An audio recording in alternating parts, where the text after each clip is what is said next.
Hello guys! So ayan, habang naghihintay ako ng gasol kasi naubusan kami ng gasol. So i-share ko sa inyo kung gaano ako katagal bago na-select na employer. So nag-apply ako guys is January. Papunta ng Greece yun guys ha. So January, nag-apply ako. Then January din ako natawagan ng first employer. So na-interview ako. First interview and second interview lagi sila. So, then after second interview, tinanong ko yung agent ko kung na-select ba ako. So, walang feedback sa akin yung agency. And then, nung nag-message ako sa kanila, sabi na waiting pa raw sila ng feedback ng employer. And then, 2 weeks na yun guys, naghintay ako ng feedback. So, wala pa rin. So, hindi na ako nag-expect na selected ako kasi parang wala namang ganun na maghihintay ng employer ng 2 weeks para lang sabihin kung na-select ka o hindi. So, sabi ko, ano na lang ulit ako, line up sa agent ko. So, sir, sabi ko, i-line up mo ulit ako. Sabi ko, ganon. So, niline up ulit nila ako and yun, sa kabutihang palad, na-select ulit ako para sa interview. Then, in-interview ako ulit. First and second interview. Alam niyo yun, guys. Parang noong time na yun, parang tuwing ini-interview ako, binibigay ko naman yung best ko lagi para lang ma-select. Pero hindi pa rin. So, nalegwak pa rin ako doon. So, February na yun. February na ako na-interview ulit noon. Then, message ko ulit si agent ko. Sabi ko, sir, may na-select na po ba? Na-select po ba ako? Ganyan-ganyan. Sabi niya, kung mamula pa pong feedback, ganyan-ganyan. So, nung naghintay ulit ako, ang tagal, 1 week, 2 weeks, 3 weeks, wala pa ring feedback sa akin si agent. So, sabi ko, wala na to. Sabi ko, gano'n. And then, nag-apply ako sa ibang agency, ibang country naman.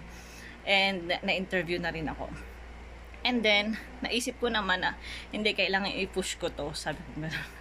Kailangan i-push ko yung pag-apply ko sa Greece. And then, nung in-interview na ako sa ibang agency, papunta sa Romania naman yun. Hindi ko na siya din tinuloy. So, nagpa-line up ulit ako sa agent ko sa Greece na kung pwede, na i-line up ulit ako for interview. And then, yun, sa kabutihang palad ulit, na-select ulit ako for interview. So, March naman yun na-select. So, March, ang tagal ng gap nila bago ako matawagan for interview. So, March ako natawagan, March 22 yata. So, first interview lang yun. Wala nang ginawang second interview. So, March 22, 23, na-select na ako.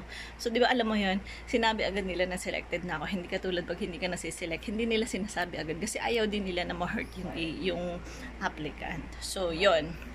And then, yung kada interview, binibigay ko yung best ko.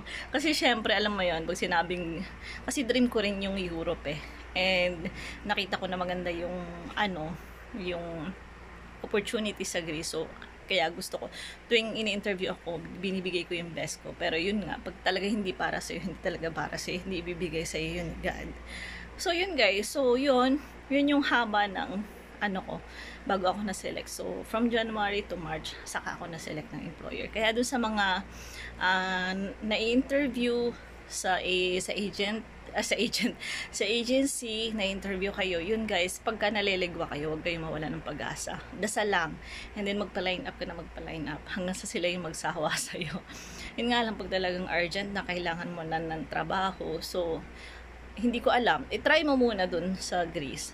Kasi yun nga, marami kasing applicant, kakonti yung employer. Yun. So, yun guys. Hopefully, may natutunan kayo sa video na ito. Gusto ko lang i-share kasi lagi may nagtatanong sa akin ng mga viewers ko sa YouTube or mga friend ko na ganyan. So, yun. At least dito sa video na to, hopefully, ay nagkaroon kayo ng idea. So, yun lang guys. Bye-bye!